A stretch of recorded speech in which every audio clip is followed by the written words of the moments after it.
This is High School Sports, the show about which sports are actually worth your time. Your hosts are Robbie and Terry, both 15 every week. They break it down so you actually get it. Which sports are actually worth your time? I'm Terry. And I'm Robbie, and today we're tackling the biggest myth in basketball, that you have to be tall to play. Right, because every time I say I'm into basketball, someone looks at my 5'3" self and goes, "Good luck with that."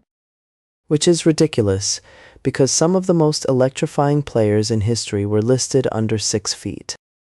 Muggsy Bogues played in the NBA at 5'3", the shortest professional basketball player ever, and he played 14 seasons. 14 seasons. That's not a fluke. That's a career built entirely on quickness, vision, and reading the game.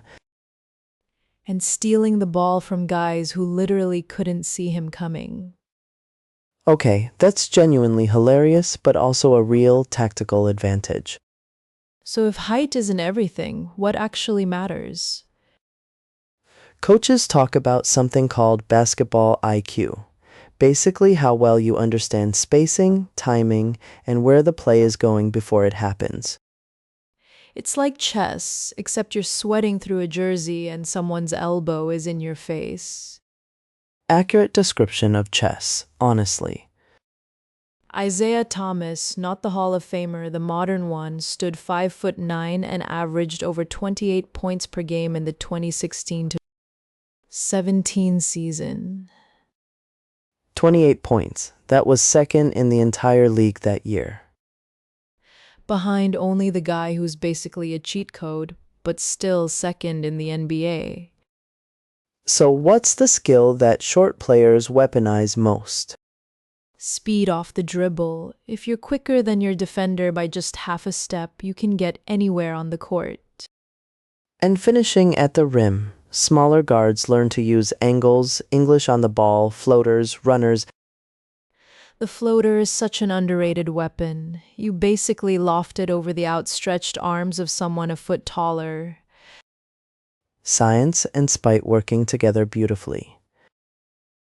Meanwhile, being tall comes with its own problems people don't talk about. Coordination, for one. Growing 7 inches in 2 years means your brain hasn't caught up with where your feet are yet. Also, foul trouble. Big guys pick up fouls just trying to defend because referees assume any contact near the basket is their fault. The game actually has rules that make size a liability sometimes, which is fascinating. And three-point shooting has completely changed what valuable even means in basketball now. 100%. The three-point revolution means a 6-foot shooter who drains threes is worth more than a 7-footer who can only dunk.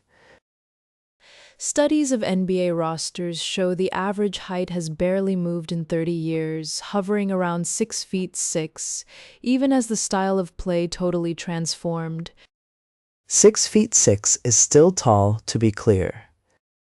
Oh, obviously, I'm not saying height is useless. I'm saying it's not the ceiling, no pun intended. Pun absolutely intended. Maybe a little intended. The real ceiling is your skill development.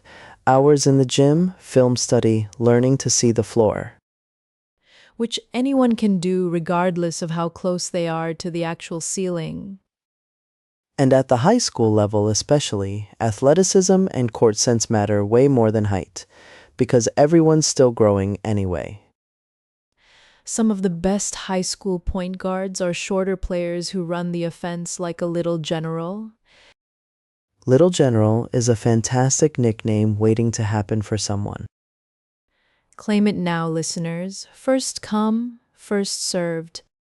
The takeaway here is that basketball is actually one of the more skill-diverse sports at the youth level. You can find a role based on what your body does well: defend, shoot, distribute, crash the boards.